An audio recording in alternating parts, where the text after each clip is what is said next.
Hoş geldiniz Sayın Başkanım. Kokar şarkımız bir oldukça. Parti sözcümüz genel...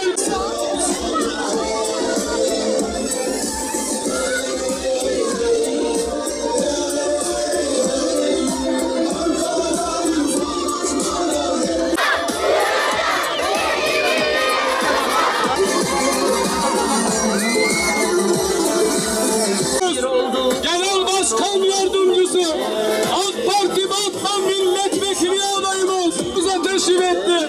Hoş geldiniz Sayın Başkanım. Şeref.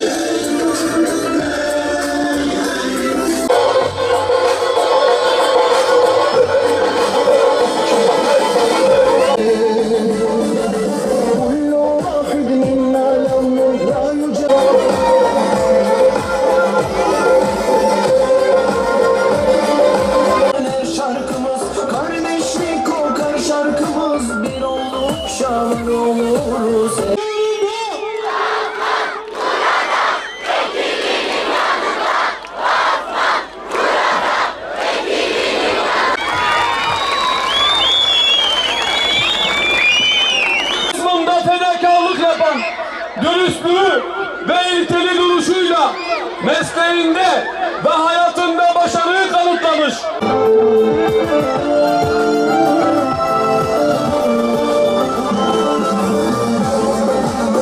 Tek parti döneminde Kürtçeyi yasakladılar. Kürt'ün varlığını inkar ettiler. Köy isimlerimize kadar değiştirdiler. Gençlerimizi, çocuklarımızı asimile ettiler. Bugün eğer evlerimizde çocuklarımızla kendi ana dilimizde konuşup anlaşamıyorsak bunun temellerini kim attı? CHP zihniyeti attı. Bugün içinde bulunduğumuz kendi özümüze yabancılaşmanın sebebi kim? Yine bunlar. Değiştik diyorlar. Pişman olduk diyorlar. Peki biz de soruyoruz. Bugüne kadar Kürt meselesinin çözümü için atılan hangi adıma siz destek verdiniz? Devirmek istediğiniz Recep Tayyip Erdoğan TRT Kürdi'yi açtığında yanında mı durdunuz, karşısında mı durdunuz? Kürtçe seçmeli dersler müfredata girdiğinde destek mi verdiniz, karşı mı çıktınız? Analar ağlamasın diye çözüm süreci başlatıldığında bu kardeşlik projesine ön ayak mı oldunuz, köstek mi oldunuz? İşte bütün bunlar sizin asıl niyetinizi ortaya koyuyor. Diyelim ki 5 yıl önce de böyle düşünüyordunuz, bugün pişman oldunuz. Peki sadece şu soruyu soralım. Son 1 yılda veya 2 yılda Kürtler için, Kürtlerin meşru hak ve talepleri için mecliste bugüne kadar hangi adımı attınız? Hangi kanun teklifini verdiniz?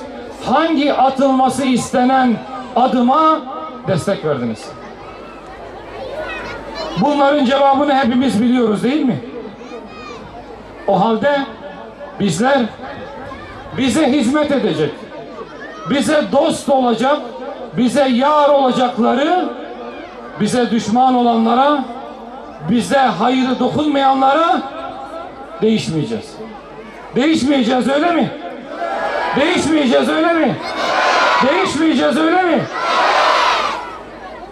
Bizler bu milletin ve bu memleketin temsilcileri olarak mecliste de, hükümette de milletimizin hakkını, hukukunu korumak için yola çıkıyoruz.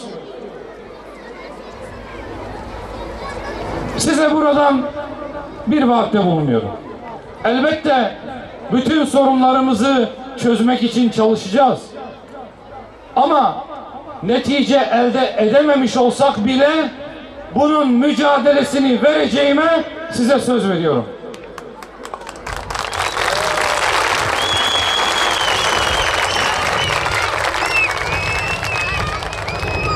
Uğraşacağımıza, mücadele edeceğimize, kendimizi yoracağımıza, alın teri dökeceğimize söz veriyoruz.